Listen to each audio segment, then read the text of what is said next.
The Whine and Cheese show is a Metaverse and NFT discussion interview series brought to you by Upland Development United and host BEN68 and Morecheese. Warning, the information and opinions within are solely the views of the individuals involved and contains content not suitable for anyone. Hello and welcome to Season 1, Episode 15 of the Whine and Cheese in the Metaverses show. I'm BEN68 and today Morecheeese and I chatted to Lykos, the creator of Farming Tales, which is an exceptionally well put together decentralized NFT play-to-earn game that's blending aspects of IRL with Metaverse agriculture. We talked to Lykos about how Farming Tales came out and where it has evolved to, the token Fester and the new token Cbit, how to play the game if you were just starting out now, and so much more. So put on your galoshes and get ready to jump into another big shitty puddle episode of the worst show ever. Whine and Cheese. Time for Whine and Cheese. Whine and Cheese. Time for Whine and Cheese. Cheese. One is a wanker, one's like its tongues. One's from Australia, one's from the Bronx. Talking about the Metaverse and NFTs, interviewing all the real crypto G's.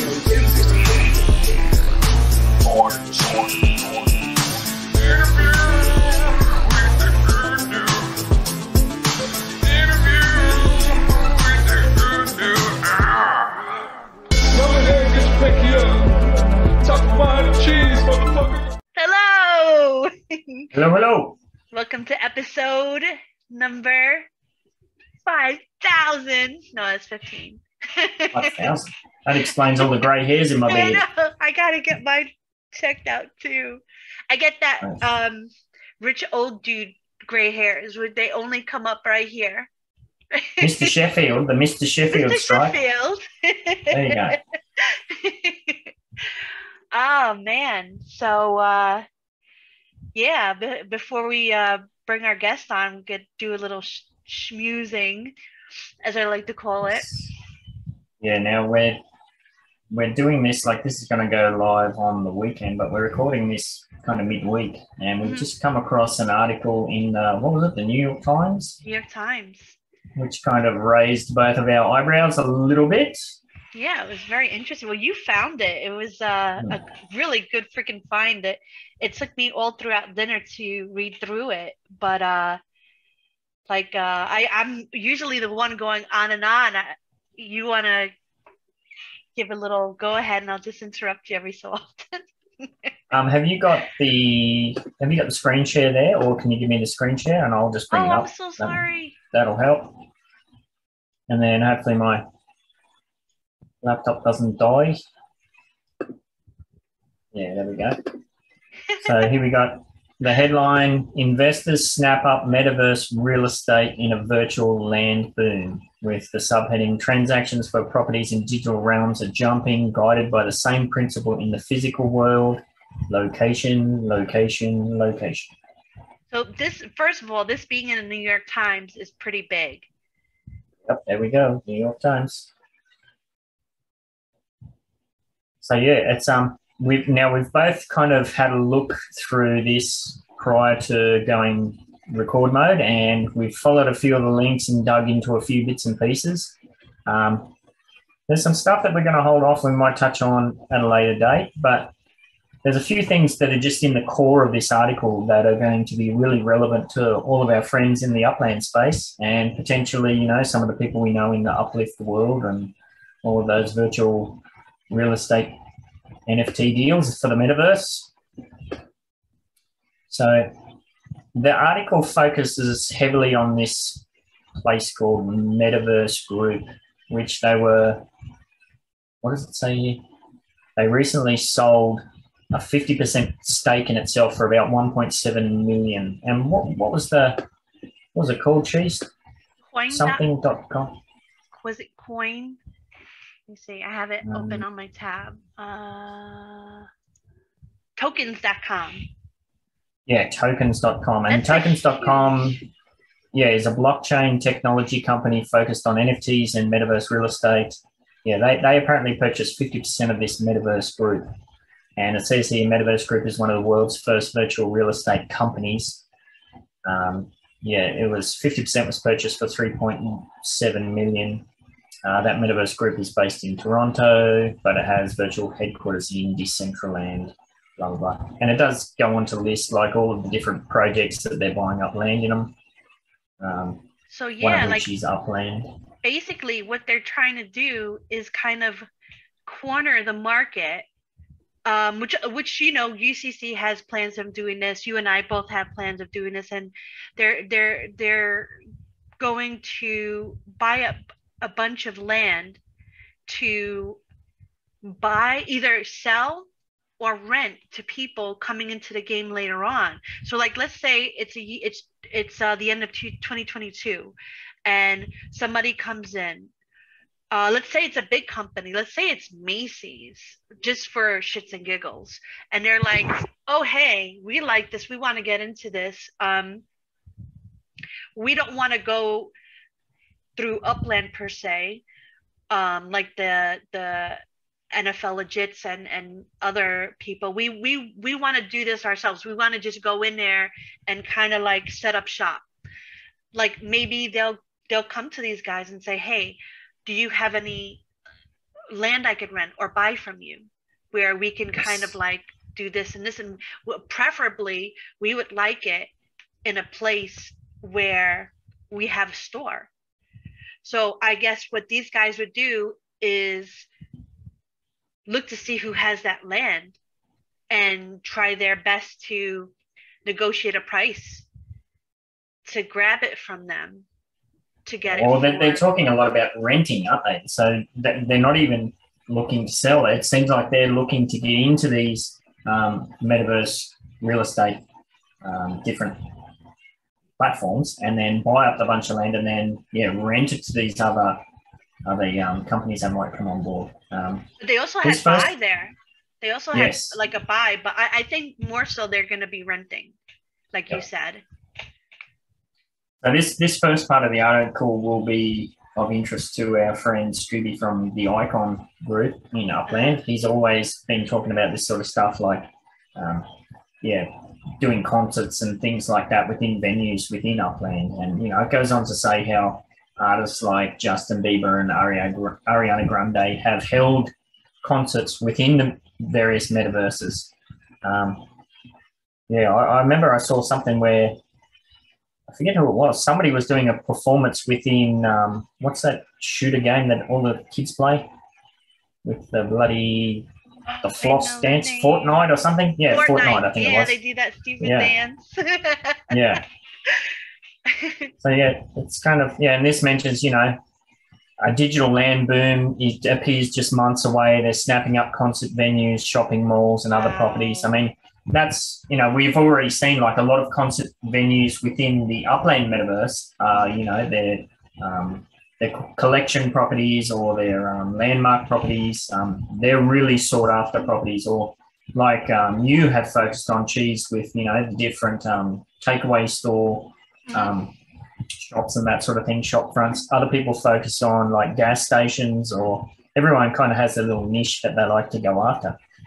This is kind of hinting at that you might be onto a winner there. I hope so. Oh, I hope so. I would love somebody like that Metaverse real estate group to contact me and say, hello, Cheese. I have a Burger King on the phone and they're interested in your property. Like, let's come up with some sort of deal, blah, blah, blah. And I'll be like, okay, like we can work something out. Be like $50,000. And this New York Times article, it goes on to say that, interest in Metaverse kind of kicked off with that whole Mark Zuckerberg thing with Facebook changing its name to Meta.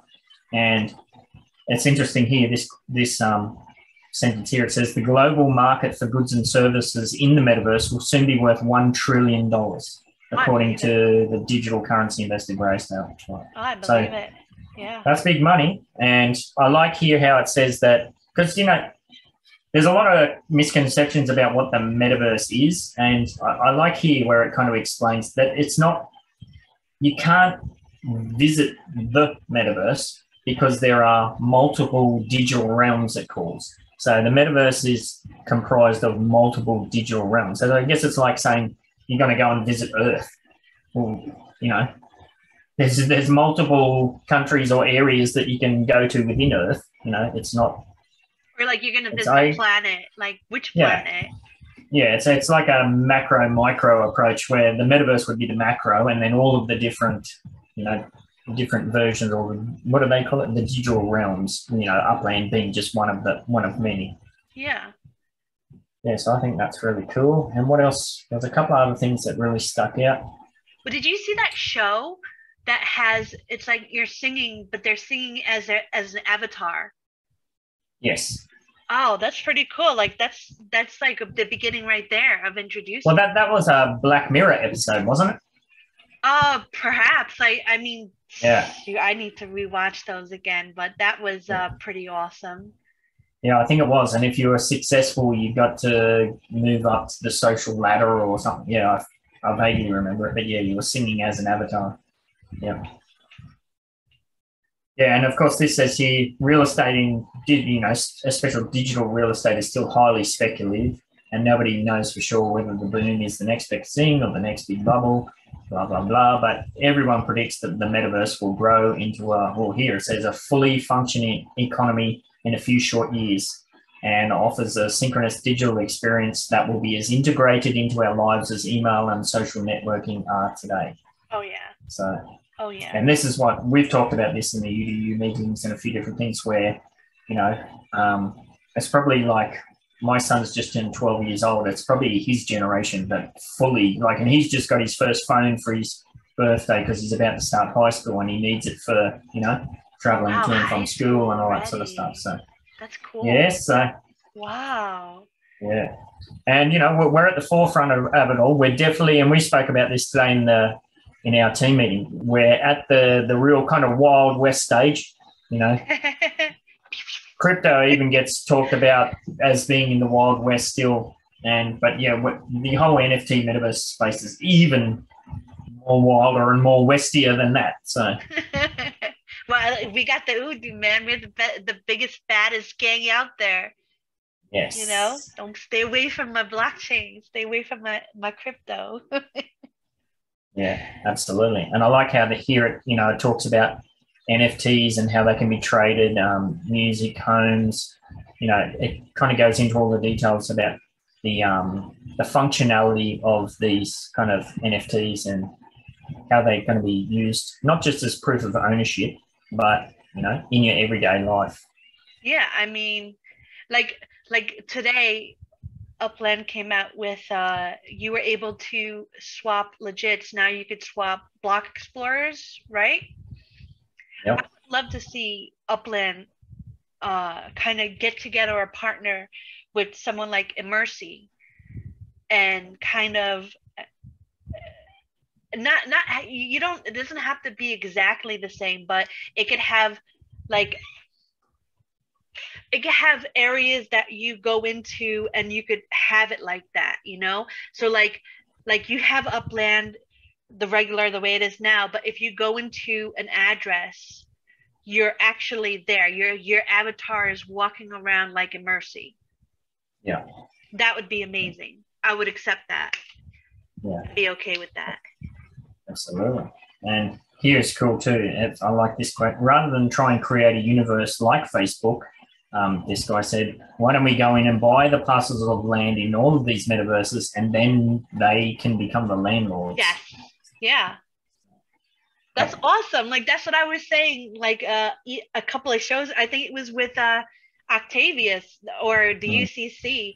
Like, if you don't want to do your own business, just get the land and wait for it to come to you. Like, people are going to want to be in Chicago. They're going to want to be in New York. They're going to want to be in San Fran. That's not going to be available for them. Or if it is, you said something earlier about like owning Soho. I'll let you say that because that was very clever, but you're not going to be able to own that. So they're going to have to come to you to rent it. Yeah, well, I think it might be after this little bit here. And, you know, here within the article here, it talks about how, you know, Louis Vuitton, Gucci, Burberry, and all of these other brands have started to branch out into the NFT space. And we talked about that in the last Whine and Cheese episode with Macy's and all of that, with the Thanksgiving parade and whatnot. So yeah, those went fast, by the way. Those free NFTs went fast. I can imagine. Yeah. Skip that there. Yeah, it's talking about the social aspects of the metaverse, you know, especially, and it mentions things like with the COVID outbreak, you know, you couldn't go anywhere, but if you could still get in and go to a virtual concert with your friends, you know, and we've done that within the UDU, like even when we have city releases, we all get together on a Zoom and socialise and, you know, have a good time.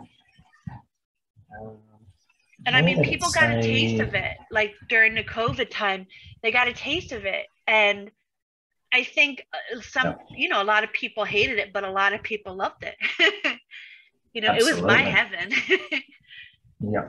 In a sense, I don't like going outside. I prefer a virtual reality. So for me, it was like, hey. Perfect timing almost. Here's this Soho quote that we were looking at before. Yeah, so it says, imagine if you came to New York when it was just farmland and you had the option to get a block of Soho. If someone wants to buy a block of real estate in Soho today, it's priceless. It's not on the market. So basically, it doesn't matter how much money you have, you cannot buy within Soho. And they've said here the same experience is going to happen in the metaverse. So, and we've seen that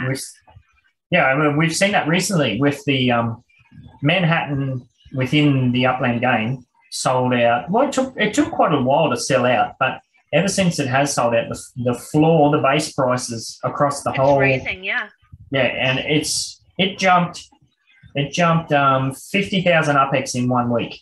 Oh yeah. So it was for the longest time. The floor in Manhattan was 45, let's say 50,000 for argument's sake. Yeah. So what's that? That's like $50 US. So we went from 50, and then that jumped up to 100. So that's $100, 100,000 UpX, $100. And within the space of 1 week, the floor went from $100 equivalent to $150. Like, that's, you know, what's it going to be next week? It's just unbelievable. It's going faster than San Fran. I mean, San Fran is cool, and it's the Genesis City, but New York, man, you can't beat New York. And then Chicago, it still needs to be minted, but I think when the new year comes, Chicago is going to be done. It's going to be done, and it's going to go as fast as New York, because it's right in the center. It's like, what do they call it? Like you get to everywhere from there. The hub, yeah. The hub. It's the hub. Yeah, and we do know, like from the crypto side of things too, that around this, you know, Thanksgiving's nothing here in Australia, but it's huge in America. But this time of the year, you have a lot of family and friends getting together, and they're having these conversations, you know, what have you been up to this year? Well, you know, obviously I'm going to have the conversations where, I've been playing around with this new thing and this, that, and the other. There's always seems to be a spike at this time of the year, you know. It kind of goes both ways. There's people who are in the space that are looking to cash out to make some funds to pay for this time of the year, but then there's a hell of a lot of conversations that happen and an influx of new people into the space. And I think articles like this it's really going to fuel that. Oh yeah, it's got me excited. I want to, you know, buy some more. Yep. Some more land. And you know, this article focuses quite heavily on Decentraland, and it says, you know, the fashion district, a purchase there was for $2.5 million. Wow. And you know, they have plans to develop commerce hubs in Rodeo Drive, Fifth Avenue, and we know that in Manhattan, one of the most sought after areas was Fifth Ave.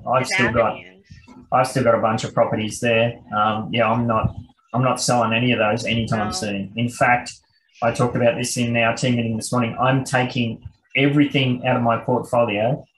My portfolio of over 6,000 properties, I'm taking it all off the market for at least a couple of months. Yeah, good move. Good move. Yeah, just see what happens.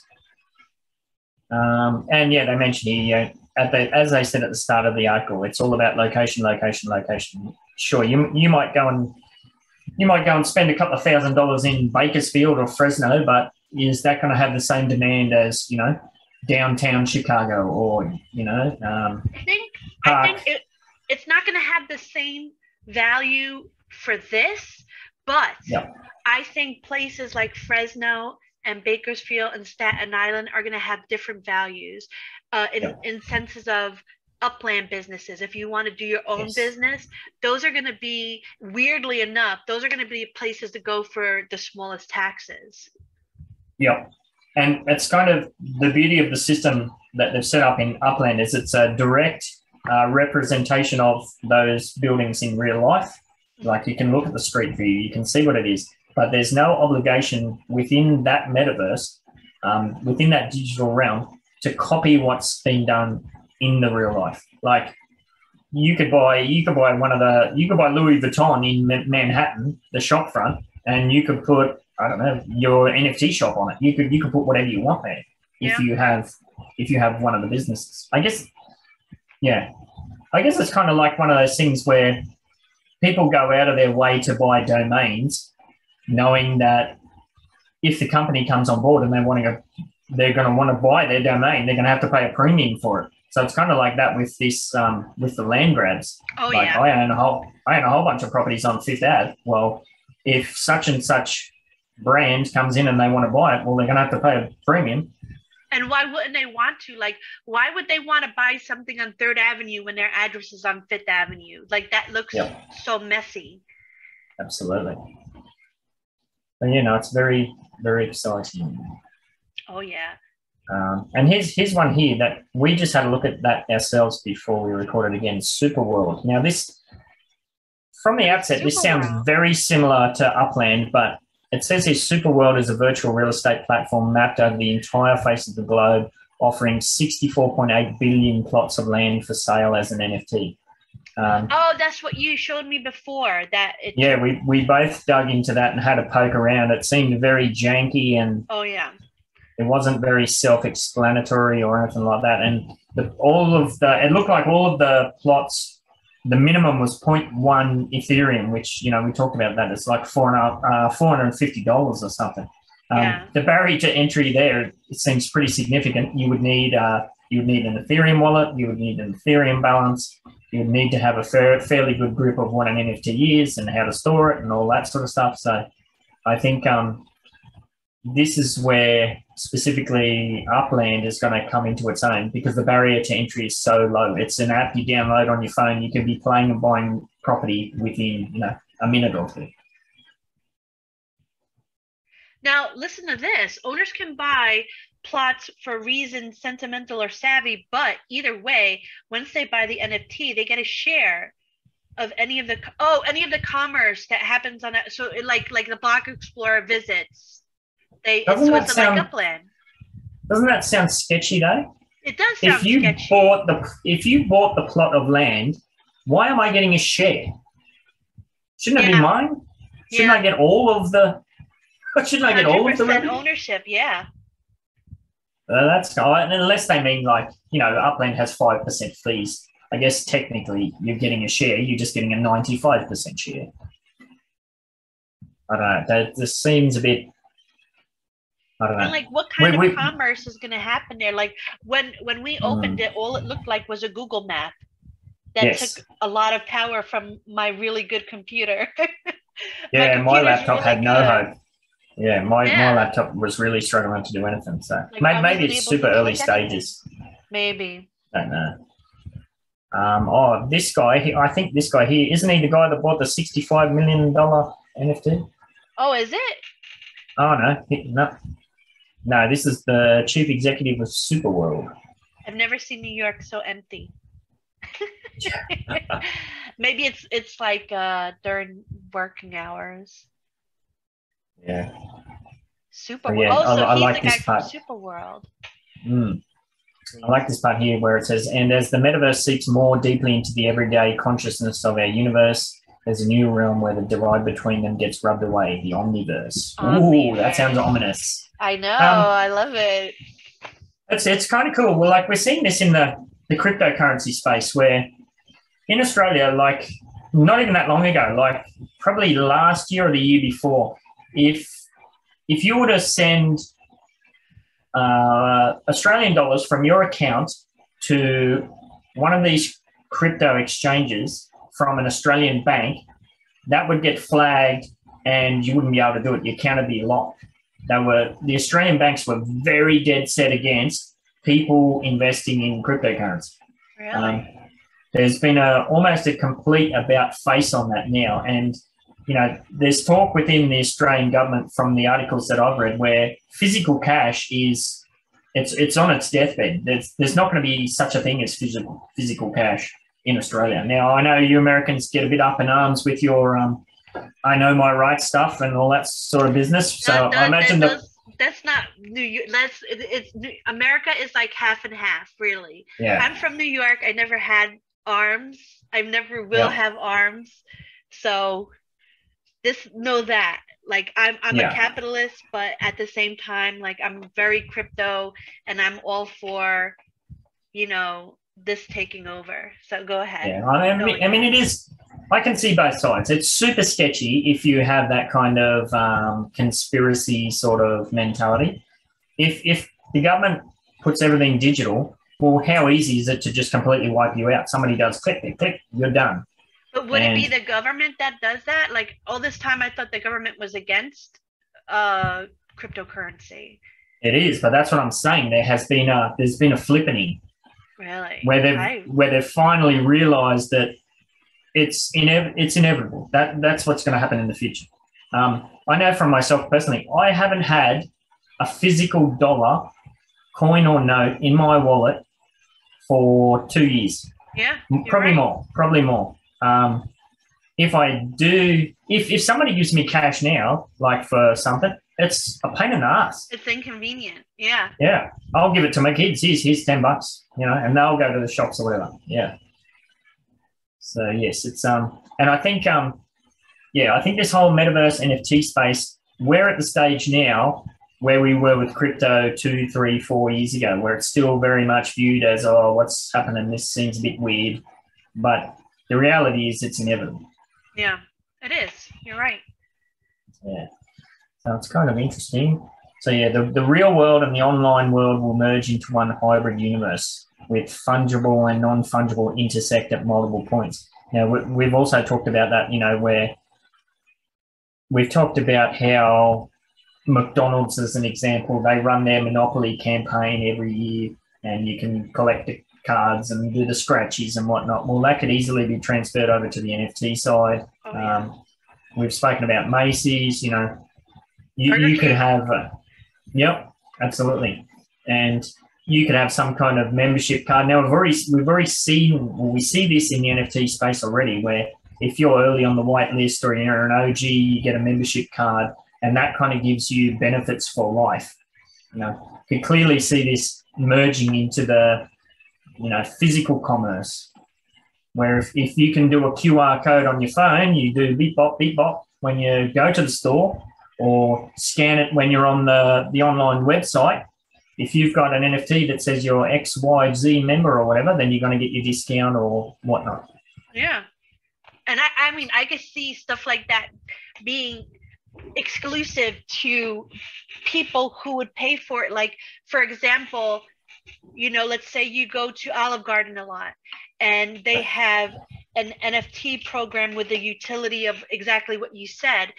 If you pay, let's say, $5,000 for this NFT, you are going to get 50% off your meals for life. Yep. You know, up to like maybe 2 people. So up to 2 people, they take those things every time you go in, and you are guaranteed 50% off. Yep. And if you go there, you know, a lot, it's gonna, like 5,000 is a lot, but if it's for life, they're gonna have to make their money too. Absolutely. So that would be amazing.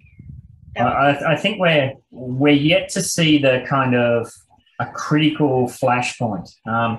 One example that I know of is if we go back to the in real life banking system as well. We know that credit cards have ruled the roost for kind of personal finance for decades. But then there was a couple of Australian guys, I believe I saw the 60 Minutes article where they were neighbours or across the road neighbours. One of them was really young, one of them was an older guy, and they created the Afterpay system. So Afterpay has pretty much in a couple of years almost destroyed the credit card companies. Because there's no Afterpay. It's like I believe it's only just kind of branching out into the US now, but it's taken Australia by storm. It's taken several other countries by storm, where basically it acts like a credit card where you can take your goods and then you don't have to pay from the onset, but there's no initial interest rate charges. So you have a certain time frame to pay it off. My wife's all over it. I don't know the specifics of it, but yeah. I think they have it for PayPal. So I remember there was one time that I wasn't going to have my money from my money market from my online stockbroker in time, and I wanted to get like I think Legits or something else, maybe a Block Explorer, and it said you could. If you take this, you pay in 4 payments, like you Afterpay. You pay like a quarter of it today, and then you pay the rest of it within 2 weeks. Yeah. And it was very convenient. There was no fees or anything. Yeah, I don't know I know there is definitely some kind of repercussions if you don't pay it in time, but I don't personally deal with it, so I don't know what they are. But yeah, but that's something that's kind of old technology thinking, the old credit card system. You think about the old slot. I still remember paying my credit card on the old clack, the carbon copy machine. That. Yeah. Yeah.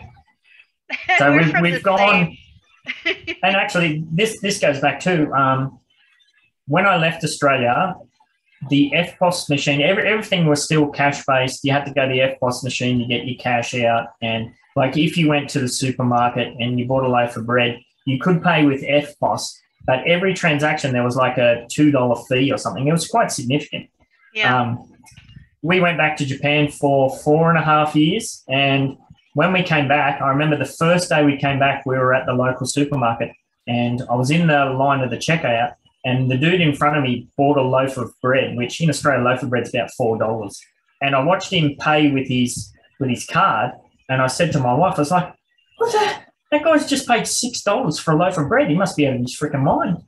And then I had the conversation later on with my sister, because that was the only thing he bought. Like normally if you're buying 10, 15, 20 things, you kind of average it out. It's not too bad. But later when I was talking to my sister, she's like, what are you talking about? They haven't charged fees for that for years.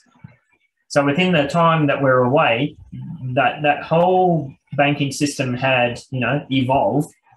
And now it's evolved even further where they're closing. What's that? Sorry? I think they still charge, but they charge the merchant. That's why a lot of companies are not using Visa anymore. Actually, they're just sticking with MasterCard. And when I was working in the city, we had a minimum. Like you couldn't use your card for under $20. Yeah, we do see that here sometimes. Yeah, because of that all happened when we went here. I don't know the specifics of it. All I know is that within those years, the system had changed radically. Yeah. And then that's been, I think that's 7 years ago since we moved back. And within that 7 years, now cash is a thing of the past. It really is. Nobody pays for cash for anything. Except for when I go to the casino and play my craps. I thought you were going to say to the strip club when you put no dollar bills in. No, moving on. Imagine that, a strip club. Scan your QR code. Here you go, mate. He's got a QR code on his G-string. Oh, my God. Oh, my God. So, yeah, it's all very interesting. I like this quote here, too. This dude that they interviewed says, in regards to, the merging of the real world, or what do they call it? The omniverse. And the kind of clouding between fungible and non-fungible. He said it's already happening and it's just a question of degree. And he says, I think in 5 years, my daughter will not allow me to pick her up from school if I'm not wearing a pair of sneakers that come with an NFT. What? So that's why we talked about like the younger generations being very fad driven and that sort of thing. Like, oh my God, how embarrassing, you know, you don't have the sneakers that have an associated NFT. Dad, why are you wearing those? Yeah. Well, we see that even now, like the sneaker deals now, if you wear your fancy sneakers out, when you can't get a crease in them, or if you wear a cap, you got to leave the sticker on, and had that all this crazy stuff. Yeah. So you don't crease your shoes. Yeah. So I don't know that we... Oh, is that what we were trying to open up? This is Manhattan Superworld, yeah. Yeah, see, I didn't see any of this. Like, I saw that you see that light gray square when I went to the Bronx Zoo, but it wouldn't let me click it. Yeah. There was a toggle there to switch between the map view and the satellite view. Do you think we'll ever see something like that in Upland? I mean, it's already there with the satellite view. Do you think they'd incorporate that? They might. I mean, I like the way Upland is going. Like, it may be, most might think it's slow coming, but at least it's there. It's working. It doesn't shut my computer off. You know, we can actually click around without worrying. Yeah. I think that'd be cool if they did. It would really kind of move us away from that cartoonish look that kind of, I know that gets a lot of people's nose out of joint, specifically for Upland. Well, this might be an advertising thing where you pay premium. Like Upland might come out with advertising plots where you can blow up like this if you pay a monthly premium. Never know. That would be crazy. What else? Is there anything else we need to... There are only a handful of digital realms where investors can buy and sell real estate, and all of them use their own cryptocurrency. Yeah, so we know that crypto is heavily tied to it all. They mentioned here Decentralands is called Mana. We know Uplands, it's called UpX. Although, interestingly, the Upland team has gone to great lengths to say and ensure that the in-game currency is going to remain an in-game currency. It seems very unlikely that they're going to let that be traded on outside markets. I was kind of a bit up in the air about that whole thing, but that's one of the things we missed when we were talking today in the team meeting about this latest roadmap AMA that the Upland team had. And now that's jogging my memory that they did specifically reference the reason why that's the case. You can imagine, and we see this in the NFT space, especially Morecheeese, with the items you have for sale in wax. Now, you might have something for sale on wax, but the price of wax goes from 50 cents to $1. Mm-hmm. And next day it's down to 80 cents. Well, how do you value things in such a changing market? Actually, in Atomic Hub, you can now put a dollar value on your stuff, which is nice. I don't do it. I should do it, but I don't do it. So they are adapting. Yeah. Oh, yeah. And it is new. It hasn't always been this way. I think it's about maybe a couple of months old. Yeah. So, yeah, you can imagine the frustration you'd be in if you had properties within Upland that were for sale for the in-game currency, and the in-game currency is fluctuating up, down, here, there. I guess we're kind of lucky in that respect that within Upland there is a USD dollar equivalent. So if that was the case, yeah, I wouldn't list anything for the in-game currency. I would just only list for US dollars. Yeah. But then what's that going to do to the UPX or the UpX value on the market? So, yeah, it's a really slippery slope, I think. I don't think there's an easy answer for that one. It's bittersweet because like in one sense you want it to be on there so like the people control the market, but on the other end you want it to be safe and you want it to be steady, and you don't want it to go up and down. Like right now we have a very steady economy because of they're not allowing it, you know. So it's well, what am I? Let me just do some math here. Whoa. So yeah, I'm earning passively. I'm earning the equivalent of $500 US a week. Nice. So if the UPX was to go on the market, well, I'd just sit back and collect. But then and if that's the case, then we know the price is going to crash. So exactly, it has to still keep its value. It's tricky. And within this article, we did like that it did say, I must have missed it, but it did actually reference Upland somewhere. Do a quick search. Where is it? Yeah, so it lists here, this is when it's talking about that Metaverse group.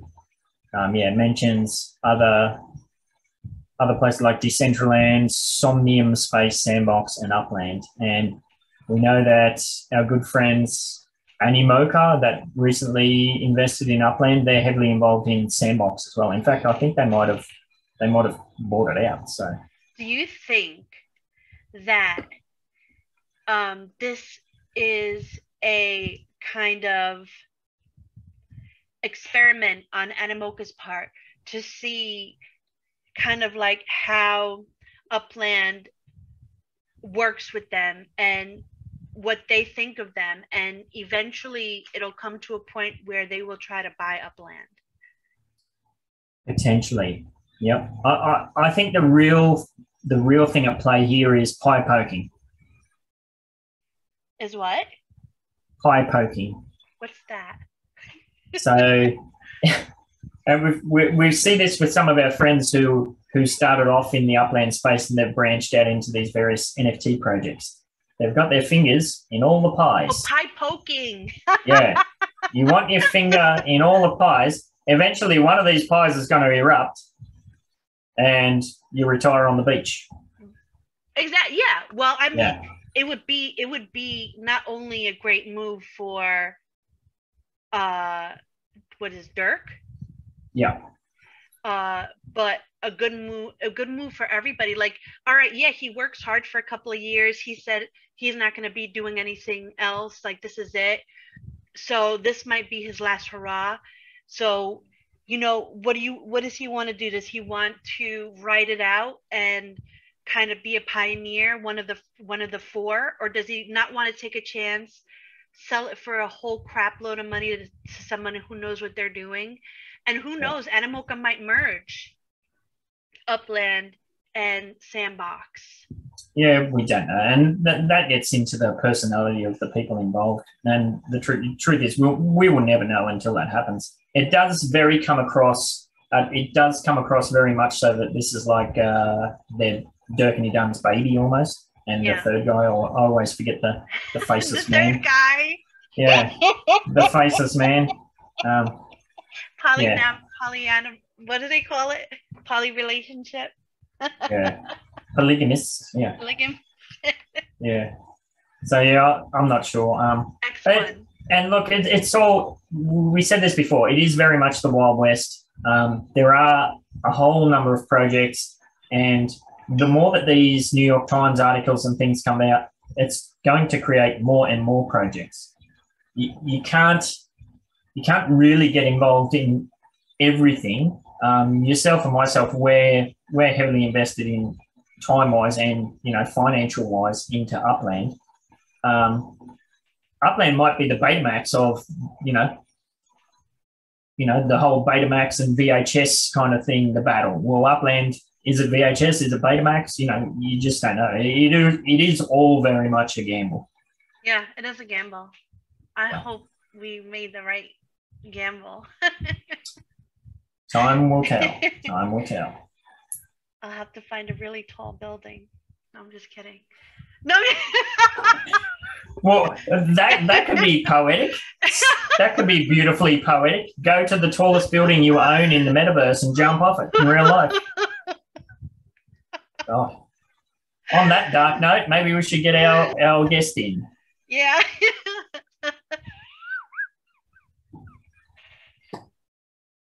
I'm going to stop. G'day, sickos. Okay, for this episode's challenge, follow the link to the Farming Tales Discord, then drop a post in there that tags Morecheeese. Also mention that you heard Lykos on the Whine and Cheese show, and post the ticker for the new token that's in development. Later. So here we have Lykos. Am I saying that right? Lykos? Yeah, I'm from Lykos. New York. Lykos. It's from Greece. Yeah, I'm from New York, so I'm not going to say anything correctly. Okay. I just saw that cute little doggy behind you. Is that your puppy? Yeah, Ski on the wall. is here. Ah, yeah, come here. Hey. Oh, This is Mia. dog. Dai. Dai. Oh my God, he's so Oh my beautiful. gosh, it's a beast. Oh, I love him. Oh, he's so beautiful. Is one of my female. We have Oh. 8 Alaskan Malamute. Wow. Did you say 8? 8, yeah. Oh my gosh. And they are growing. I'm struggling to feed 3 children. I'd hate to be feeding 8 of those. Yeah, we are breeders and masher in the real life. So Amazing. yeah. So beautiful. So beautiful. You can go. Bye. But he's like, no, I'm the star now. So yeah, tell us about yourself and like kind of like how you came into this project. I remember hearing about it from T. Davis actually. Yeah. Me too. That's the first time I heard. And T. Okay. Davis is a big name. So when he kind of introduced y'all, I was like, what is this? I want to know. Okay. Everything starts in May, if I'm not wrong. And we create farming tales or fungible farm at the very beginning. Basically to link this tech world of blockchain and NFT with the more old and strange world of agriculture. Okay. I think one of the main problem of NFTs right now is that they are not linked to real products. Even if everyone talk about ownership of art, for example, I really think it's not it's not real. And for the reason we tried to link these distant words, and looks like it works. Yeah, because I know you put some your NFTs together and you ship the real product. Yeah, to the person we have who shipped completes around 300 of honey around the world, in the US, in Canada, in Australia, and Italy. Parcel services are not so good, and not not everyone has received his honey at the first shot, but that's their now problem. It's okay, I guess. Did you face any problems dealing with like export customs? Like I know Australia is very strict on what you can import into the country. Was there any issues there? Not for honey, because it's considered everywhere a safe product. Cool. It's very difficult for honey to be contaminated or something like that.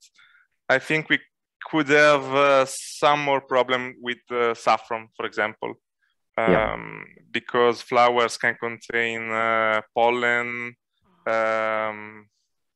or everything else that can be dangerous for mites and little tiny creatures that you can't see. Yeah.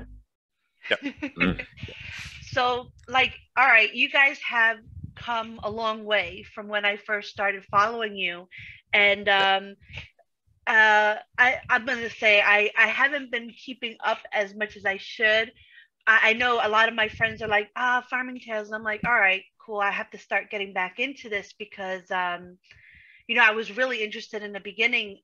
Can you talk a bit on kind of how you evolved, like where you were before, where you are now, and kind of what you're going into as far as economy wise? Sure.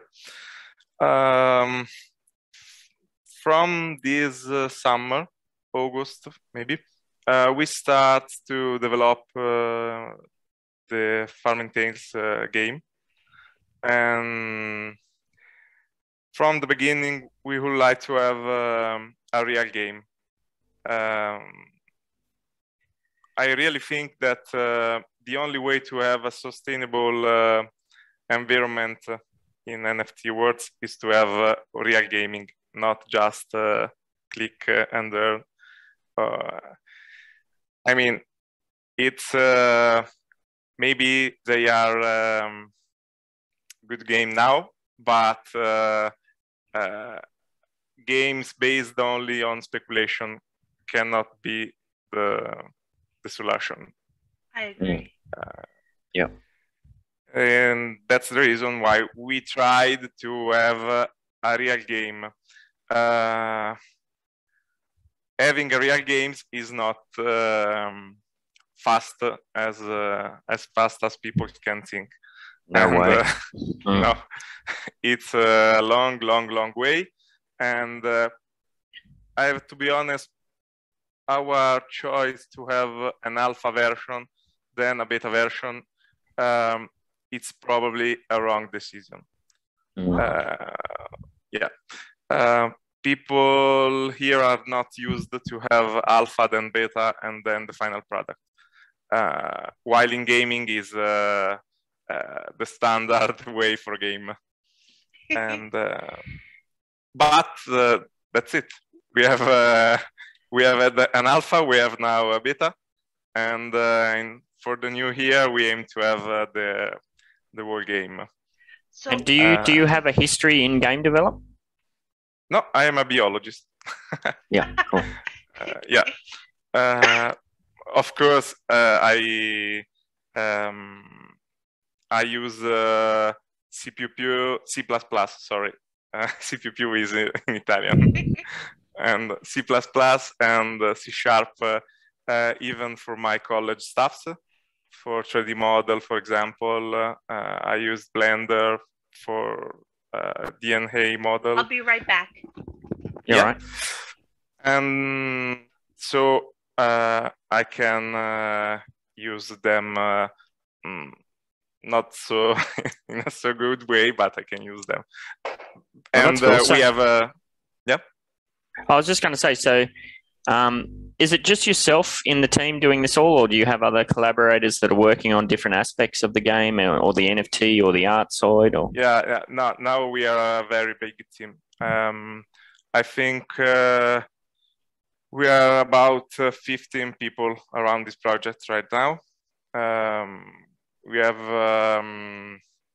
3 Unity developers and 3 artists for Blender, Photoshop, and other stuff, and up to 7 dev, blockchain Awesome. dev. Yeah. And are you're based in Greece, I think you said. How about the rest of the team? We lots of time. Is everybody in Greece, or do you have part of your teams through the world, or? Someone it's around the world, but basically we are all from Italy. Oh, that's cool. Sorry about that. My delivery came earlier than expected. You're all right. It's just saying that the team is about 15 people, mostly Italian based. Oh wow. Okay. Yeah. Hey, Morecheeese. You see, I'm American, but my grandma was from.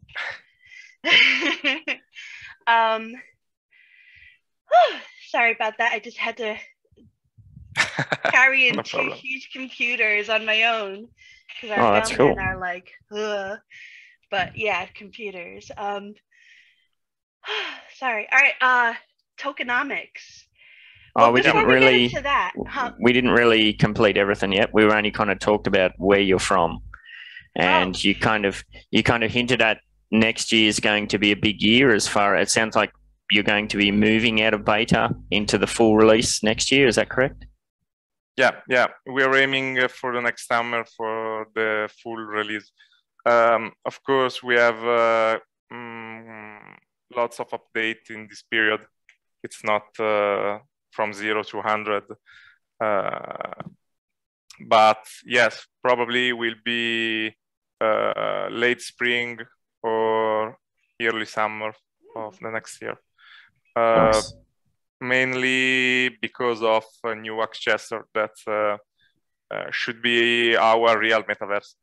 We are aiming to have some kind of multiplayer hub in there. Yep. And we are already doing some tests for the multiplayer. Oh, It's multiplayer. not easy, That's but pretty cool. looks like it works. Nice. And like it sounds like you said you're a biologist in your like day job. Is that where the kind of the idea for all this came about? Can you repeat, please? I don't understand. I was just going to say, is your biologist history, is that where the idea for Farming Tales started? Oh, yeah. Basically, me and my girlfriend choose to be here in a real farm because our biology history. So everything starts from there. And I imagine when you started, it was kind of like Farming Tales would have been kind of like a hobby almost. But now, if you're managing 15 people, that must take up quite a significant chunk of your time. Yeah, and my girlfriend is not so happy for that. Yes. Yeah. So are you still doing your day job as well as your NFT project? Are you still juggling both? Yeah. I'm trying to have the morning for my animals and my dogs, and afternoon and evening for Farming Tales. Nice. Sounds like a good balance. Of course, dogs are not used to have a time frame. Specific time frame. So, like, you pet me now, damn you. Yes. So before we get into the token, I was reading your white paper and I was looking at Whine, which I love the name because like where I'm in Arizona now, but I used to be from New York, the Bronx, and we had a Westchester. So it's like so cutesy. I love it. And from what I read, the Whine is going to be like a main hub where the other people's farms kind of like can go there to play mini games. Yeah. And what kind of mini games would they be? And is this like the multiplayer aspect you were talking about, where people could play against each other, or not yet? Not sure. Still not sure, honestly, about that. All right. What kind of mini games can they play there? Okay, like pub game, for example.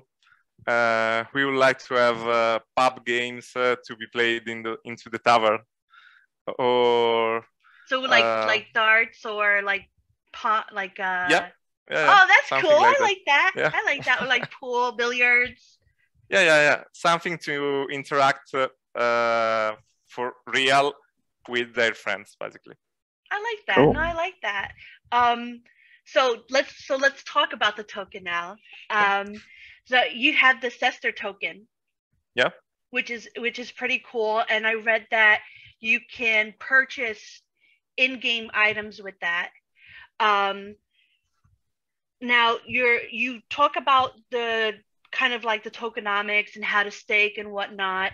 Will there ever be an instance where you can purchase NFTs with this token, like special in-game NFTs, sort of like maybe a time booster or extra kind of something that will help your gameplay, sort of? Okay.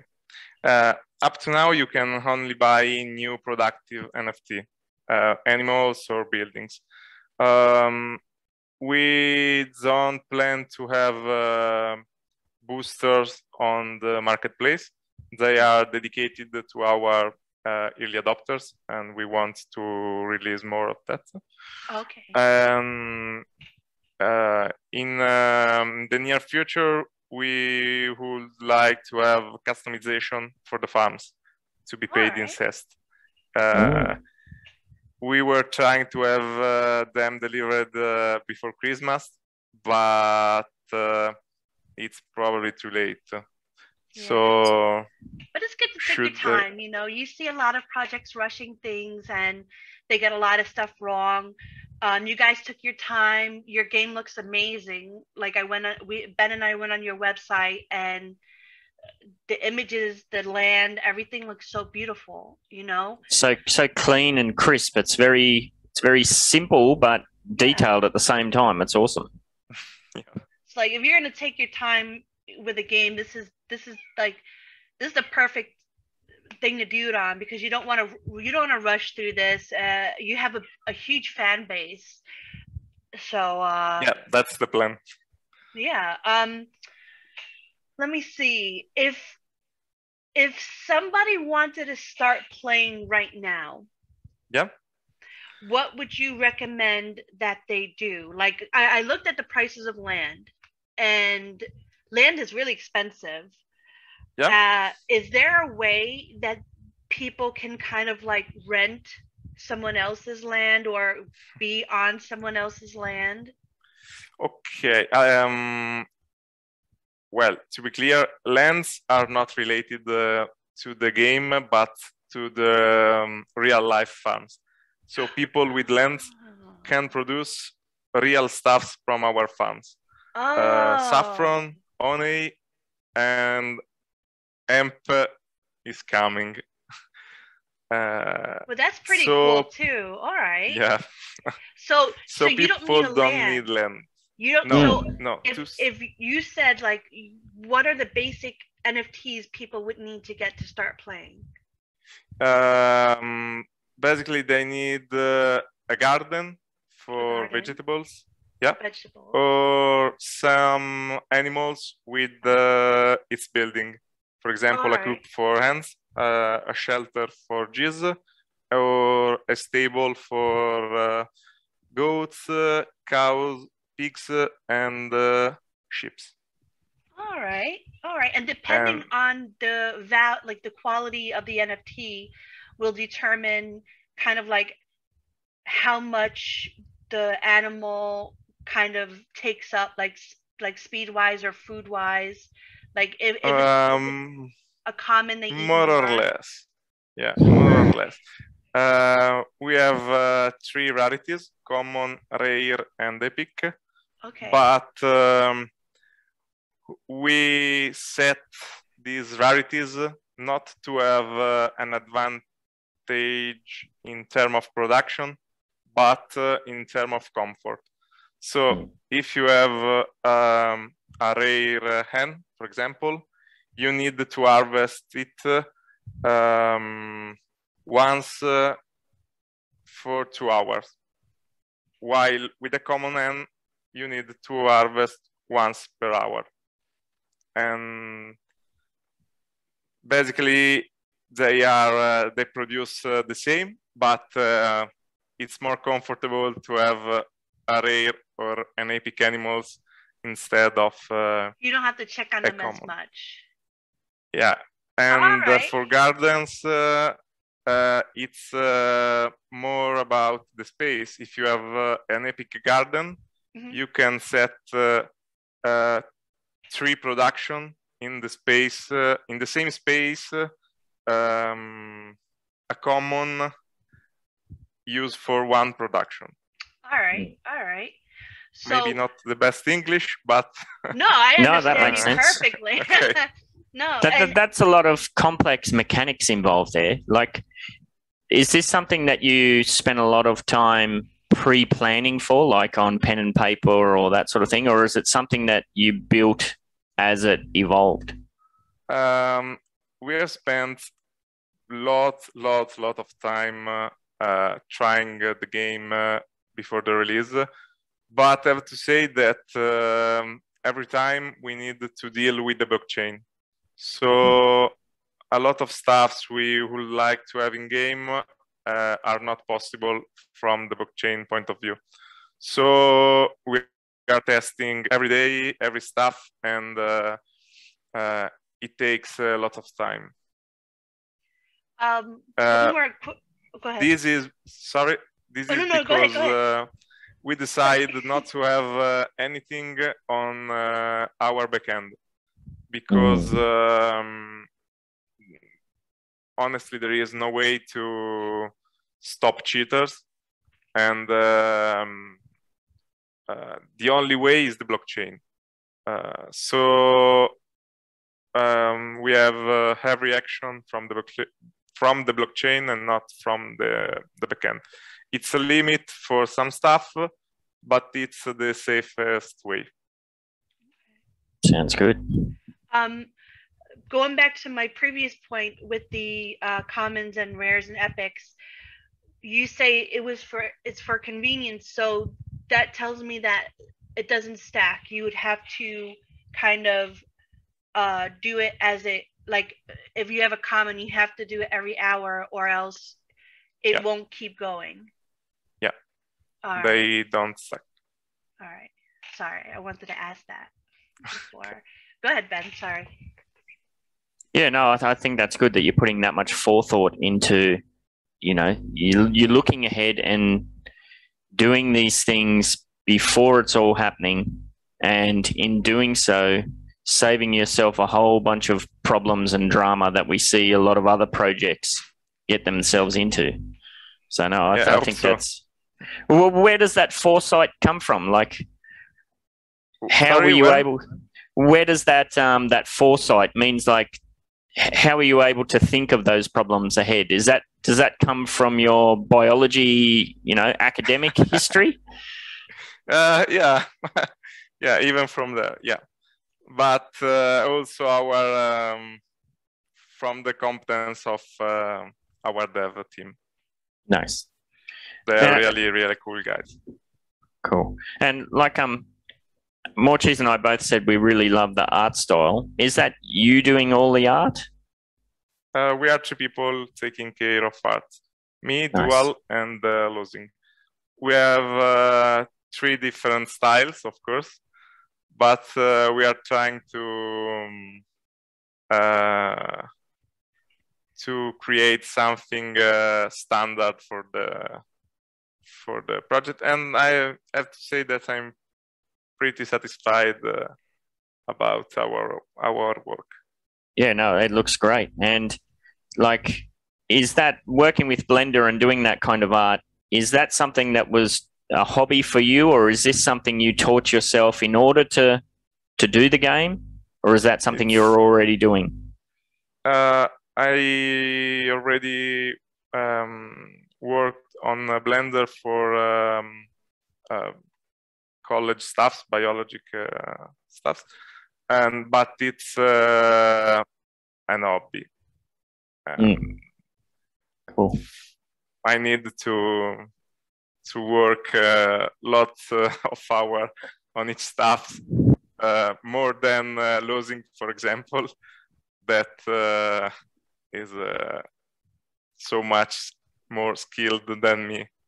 Yep, understand that. Speaking of art, I remember doing the fan art contest with you guys, and I tied with another person, and I noticed because it went for 1 wax, and I thank you so much for putting that together, because that was actually my jumping point for getting into NFTs. Okay. That was my first ever NFT that went out, was the collab with you, and it went out for 1 wax each, and I was so excited, and just watching it. And then one day, like, it went to 30 wax each, because you guys got really big, and I'm like, holy smokes. And it just paid off, because I bought so many of my own NFT out of excitement.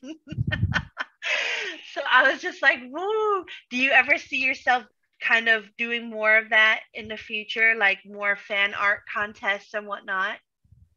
Yeah, absolutely. We have had emoji contest about 1 month ago, but yes, looks like we are not so active in Discord in these last 2 months, but it's just because we have the whole day dedicated to the game. Yeah. We want absolutely to get back to our old style for Yeah, Discord. that was so much fun. And all the community came in and worked together. It was cool. I liked it. I liked my little honeybee thing. Oh, so money wise, because this is my favorite subject, play to earn. So Yeah. the I'm looking at your white paper now, and it says the cester, the easy way to say it.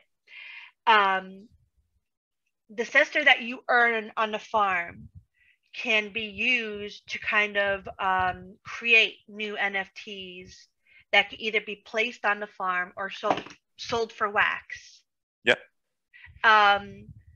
What can you create with the cester? What can you buy with the cester that can be used, that can be sold for wax on the Atomic Hub? Yeah. As we were saying before, up to now, only new animals and new buildings. I think we will deliver the new economy system in a week. Wow, in a week. Yeah. Wow. Yeah, in a week. Okay. Yeah. That's pretty cool. Yeah. I gotta get in the queue before you do that.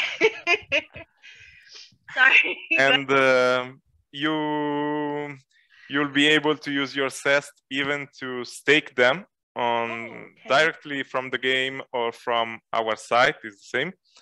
And you can gain our second token that's originally planned to be a governance token for new Wax Chester, but it will have lots of function from the release. For example, water and food for gardens and animals will be paid with this new second token that's called Cubitus. In Italian is Cubito. And the tag for the blockchain will be CBIT, Kibit. CBIT. Yeah, lots of new stuff from the next week. Yeah, and you're doing an AMA this Friday, right? Yeah. All right. So the Whine and Cheese comes out on Saturday, but we're recording on Wednesday. So this will come out after your AMA. But users already know this from leak during the week, so it's not a problem. Oh, well, we won't say anything. We even keep our guests secret, so nobody even knows about you. Is there gonna be because I know there was a sale just recently, right? Like a couple of days ago, there was a drop.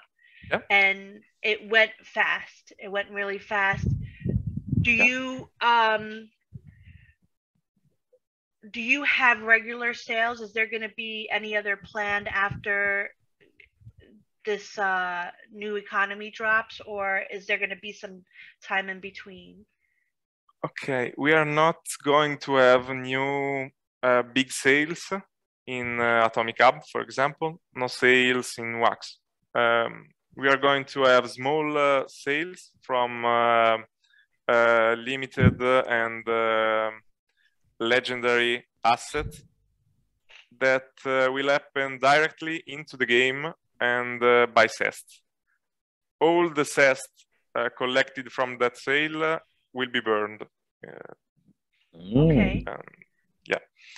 That's good. For other Atomic sales, I think we need to wait for new Wax Chester. That's so cool. So in New Wax Chester's the main building. Is there going to be any other buildings that come out with it or after it? There will be 25 buildings in New Wax Chester. Oh, that inside. can be wow. that can be owned directly by players. For example, there will be the windmill to produce flour from the wet, and the windmill is will be owned by one or more players that can collect some fee on the production from other players using the windmill. Now, when you go into this new building, this wax chester, is it going to be interactive, or is it going to be? Are you familiar with Immersi? No. So it's basically you're walking around and there's stores around you. Will it be sort of like that? Yeah, we are planning 3 phases. First, static phase to test everything without pushing out the World 3D system. And if everything is okay, we will try to push out the 3D. We are not sure that the whole town can run on a web game. So we need some test. Should be possible, we need to have a client for the game. Definitely. Especially with your fan base. You're going to definitely have a lot of traffic coming in. And there are lots of players having issues already with the farm on the web. Really? So, so we probably have to try with the client. Tell them to get better computers. I just got my computer. I have to say that when we built the first build for the game, even my PC were suffering from that. So we need some optimization to have it working properly. Yeah, definitely. Even like Immersi is like so brand new, and they're still in beta. They don't really have that many people in there, and even they're like feeling it, and that's with like not many people in it. So I can imagine you guys with your huge fan base, like that would be crazy. But I hope you guys like are able to pull it through. It's more easy to have a client that's a WebGL, for example. So it's not a big problem. But I want to kind of get into, do you have any more questions, Ben? I'd just like to know, I'm always interested to hear about some of the challenges you've faced putting this all together. Like, we always see the bright lights and the nice, beautiful products, but, you know, I have a kind of hobby game development history and, you know, have been playing around in Metaverse stuff for 2 years almost. I know that behind all of the success, there's usually a lot of failures, you know, drama, challenges. I always like to learn from people who've gone through that. So what are some of the challenges you've faced? Okay, totally honest in this. We have had 2 big problems from the beginning, and both are with people. We have had 2 people inside the team that basically tried to scam us, and could be really hard to face something like that in an early phase of a project. I feel we really have risked to lose everything because to these 2 people. And from a technical point of view, the main challenge instead, I think, is the multiplayer. Multiplayer and blockchain are not friends. Well, not multiplayer, but synchronized multiplayer. Yes. While asynchronous, it's maybe or in some way easier than synchronized. But we are on a good way even for that. Yeah, we were talking about that last night in one of the Upland channels, where it's incredibly difficult for like Australians, for example, to compete with players on the other side of the world, where, you know, our internet technology in Australia is pretty poor, plus the distance factor and all of that. Yeah, it must be very hard to challenge the getting multiplayer fair and accessible to everybody. Yeah, I think for now the better way is not to have a competitive multiplayer in real time, of course. Yeah. For example, a card game like Dark Country can easily be done as a synchronous game. So I cannot see particular problem for that. So it's kind of like your turn, my turn. Yeah. Yeah, no, that sounds good. And yeah, we hear that a lot, and I know that from the stuff that we're doing in the metaverse as well, that often it's the people drama that takes up a lot of your time. And it sounds like, without you having to get into details, it sounds like those two people were looking for a very short-term gain. And we see that in a lot of these kind of projects where they spend so much time and energy trying to get a short-term gain. If they put that time and energy into supporting the actual project, they would end up much better off.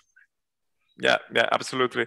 I think lots of people, even from the user side, are aiming for a short-term gain or short-term investment.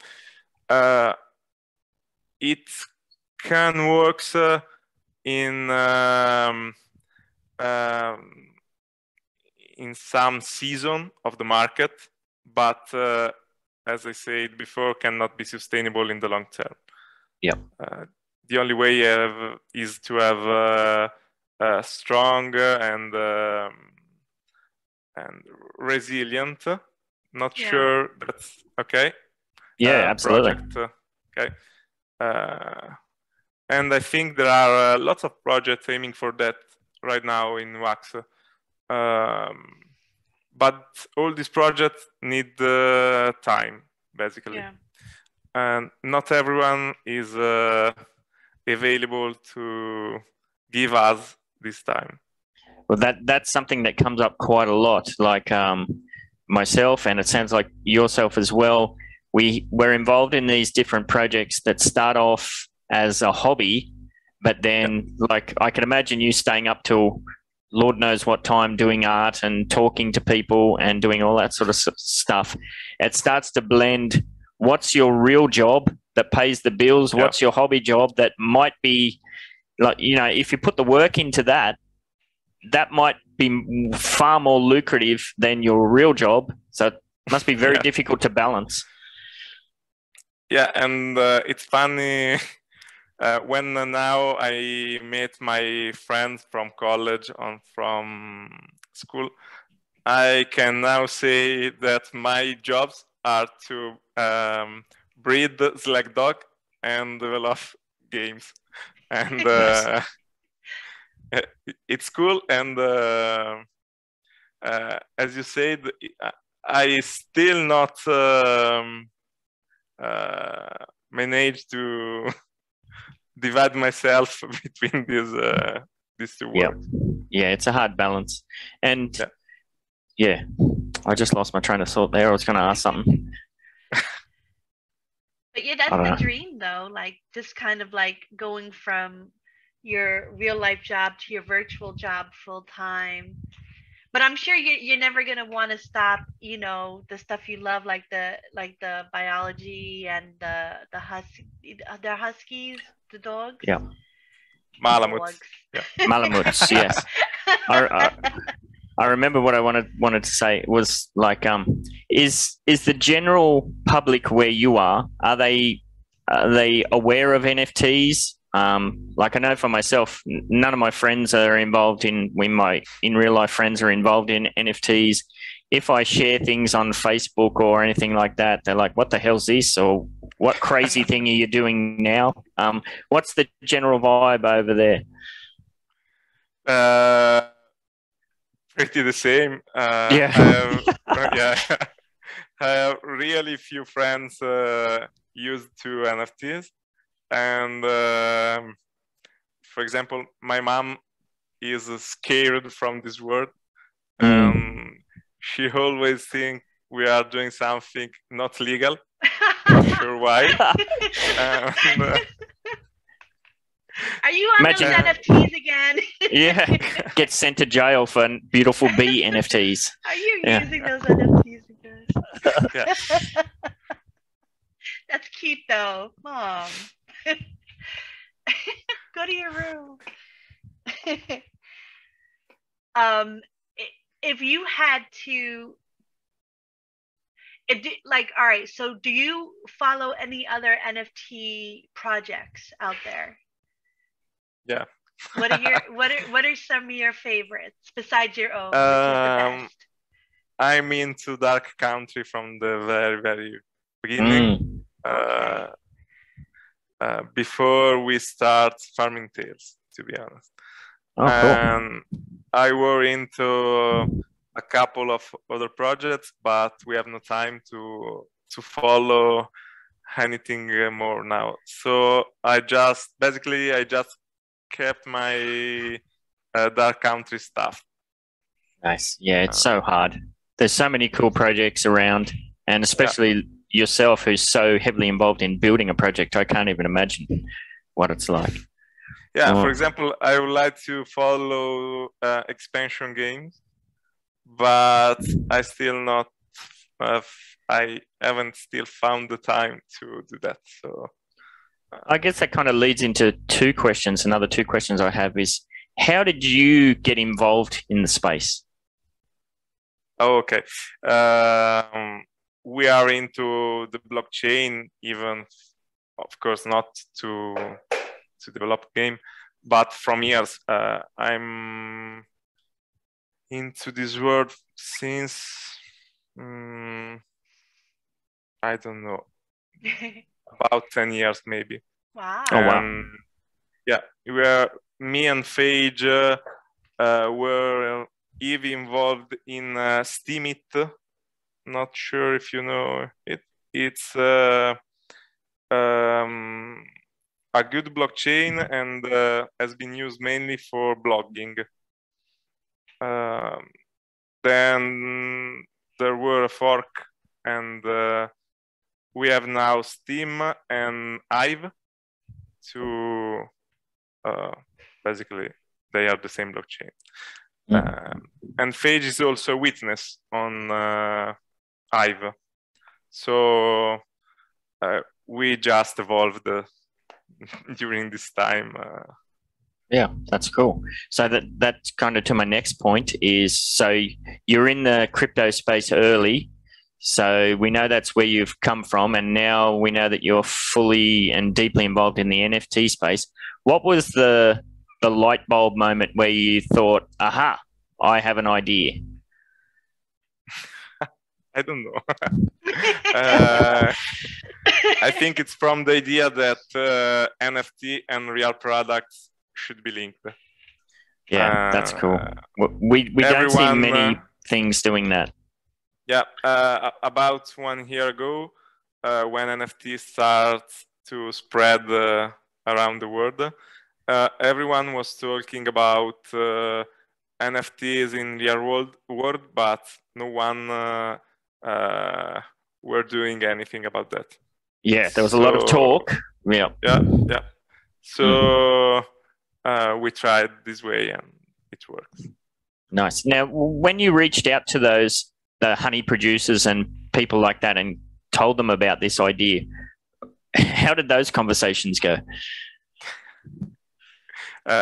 Into the team?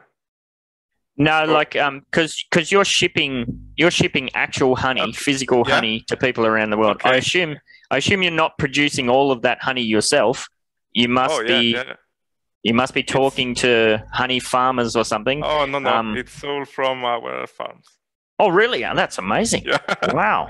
Yeah, mainly from phage farms. Yeah. Since we have our farm dedicated mainly on saffron. Yeah.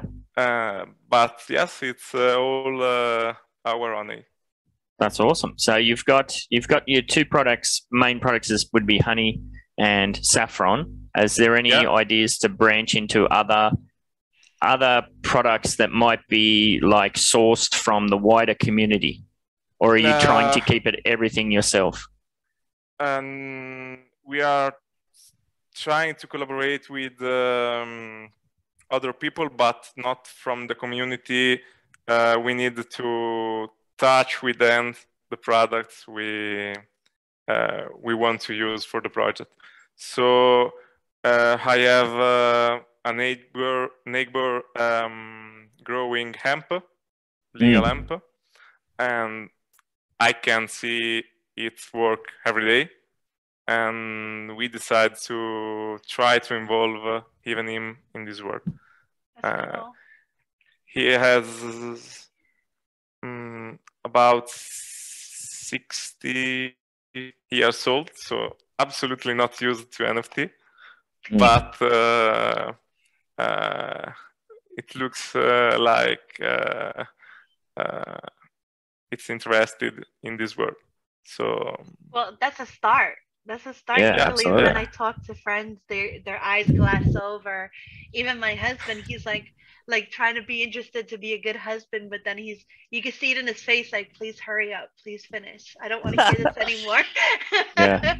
Especially. Actually, oh wait, that's one of his products. Oh, cool. Give him a plug. CBD oil. Nice. Oh, nice. Yeah. Will be one of the next products available. Yeah. Rural people in general, they tend to be slow adopters of new technologies, but once they do, especially if it becomes a new market for them, then they're quick to get on board. At least in Australia, it seems like, they might be slow to get on board, but once they do get on board, they're fully on board. Yeah. Even here, it's the same. Cool. I was trying to look for my CB because I actually do have. We just recently legalized, hemp, marijuana, etc. here, and I was recommended CBD oil for kind of like anxiety or whatnot, and we have our farming markets here. They're closed in the summer because I live in the desert now. I used to live in New York. Now I'm in Arizona. So different, but I'm getting used to it.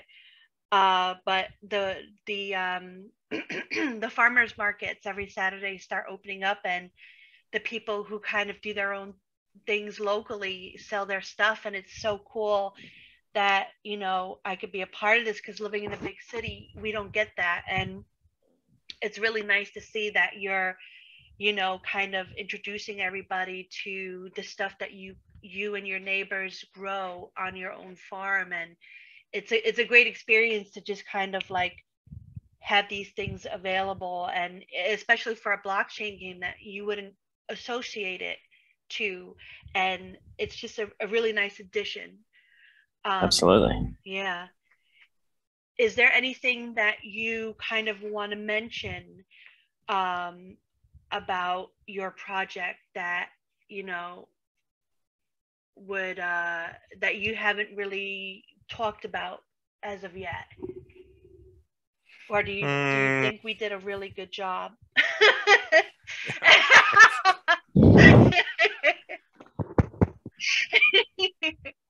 No, nothing special. Just for the people who like the video, be patient, because this kind of project, not only Farming Tales, all the organic projects around here needs some time to be out. Yeah, absolutely. I think it's absolutely important, this. Otherwise, we won't have so much way to do. Yeah, for me, Yeah. if it's a fast venture, it's just a pyramid get rich quick scheme. Like for me, seeing you still at it and adding things and evolving tells me that you guys are legit. You guys are real game players, and it's something that I now am feeling a lot more confident going into.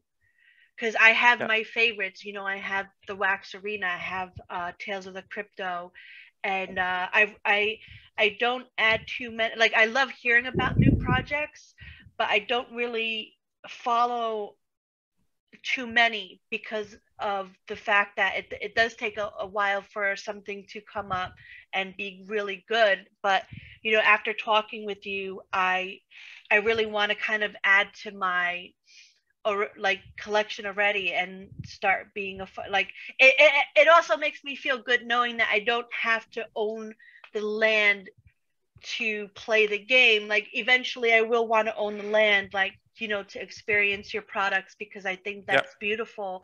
But to just start kind of playing the game and getting into it, it makes me feel, because the prices on secondary aren't that bad for like the animals and the plants and the food or whatever it is.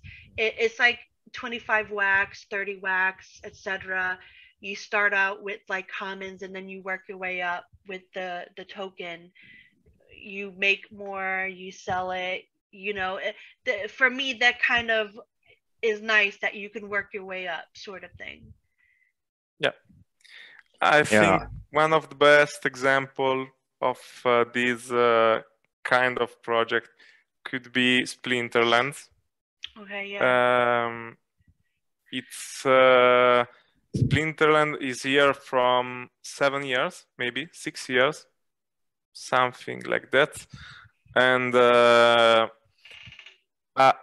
I think a good game should have the ability to survive even the long bear market we have usually in this world. And Splinterlands did that. Me and Phage, Splinterlands starts from Steam as a Steam monster, and we were there from, I think 5 years ago, 6 years ago, something like that. And so it's probably the first big blockchain game that survived so long and for a world bear market. People need really to understand that point. I think it's for the whole ecosystem the more important point. Yeah, I love that you started this idea based on the utility of what it was going to be. Like you had those physical products and everything was kind of built from there. I think that's a pretty solid foundation, and we see a lot of other projects that they don't have that foundation. They're kind of making it up as they go along, and you're right. Are they going to last the test of time when the struggles kick in? So no, I love it. I think it's fantastic. Well done. Yeah, and we also want to use some CEST to let people buy real products in the near future. So wait 1 minute. All right. Well, he's got something good for us, Cheese. Or his door knocking door. He's got a delivery man. And bringing him some computers too. I like that. Oh, he's back. Okay, that could be a funny leak. Yeah. One of the upcoming available products. Oh! Wow! Cool. Wow. So for our listeners, we have a sneaker. Nice. Or a fancy shoe, yeah. Handmade sneakers from Italy. Wow. And they should be available in a month, maybe. Wow, that's awesome. so cool. So this is really taking the play to earn thing to the next level. Like you're playing and earning within the metaverse to support what's happening in real life. And you won't see it until this video is released. But Cheese and I at the start, we talked about there was an article in the New York Times, and funny you bring a shoe up. One of the things was there was a quote in there from one of these big, massive investors, and he said, I envision in 5 years, my daughter is not going to want me to drop her off at school if I'm not wearing shoes that are NFTs. So how's that for a segue? Yeah. I forgot about that. That's actually funny. Yeah. That's true. There you go. Look, the man's, he's thinking ahead. Look at this. It's awesome. That's pretty So cool. I like that. Go ahead, did Sam. you have anything else, Cheese, or should we just find out how people can get in touch? One last question. Are you familiar with Upland, and do you play it? If so, yeah. Still not, but I would like to be. All right. I mean, We hey, all- we have an academy. We have an academy in the UDU. We can always take you under our wing after Yes, a brief, quick vetting, of course. No, I'm just kidding. But yeah, if As you're soon really as interested, like, I have 2-3 seconds. That's true. the struggle. That is Yeah. the struggle. All right. If people wanted to find out more, obviously we'll post the link to the website in the YouTube description. But how could they find out more? Where's the best place to go? Discord, of course. Yep. They can come there and ask anything, even tagging us in the chat. We always try to answer to everyone.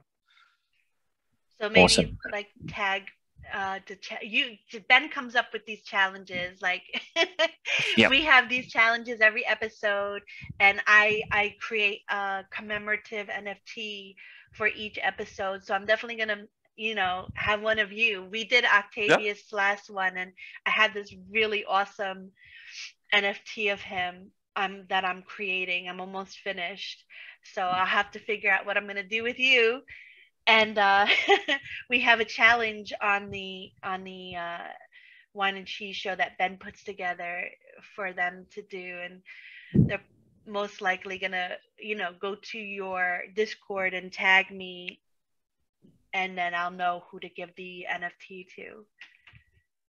Okay, yeah. Sounds good. Well, we really appreciate your time today, yeah. and it sounds like you just got some really amazing stuff coming. So yeah, everyone should definitely get in and check it out. Yeah, hope so. Go ahead, get your pinky up. Talk wine and cheese, motherfucker. Go ahead, get your pinky up. Go ahead, get your pinky up. Go ahead, get your pinky up. Talk wine and cheese, motherfucker. Go ahead, get your pinky up. Go ahead, get your pinky up. You let fire samurai ride on the dingo, flying through the sky. Cheese in the house, get active right. Hit you with the hairbrush, hit you with the knife. You let fire samurai ride on the dingo, flying through the sky. Hit you with the knife, flying through the sky. You let fire samurai ride on the dingo, flying through the sky. Cheese in the house, get active right. Hit you with the hairbrush, hit you with the knife. You let fire samurai ride on the dingo, flying through the sky. Hit you with the knife, flying through the sky.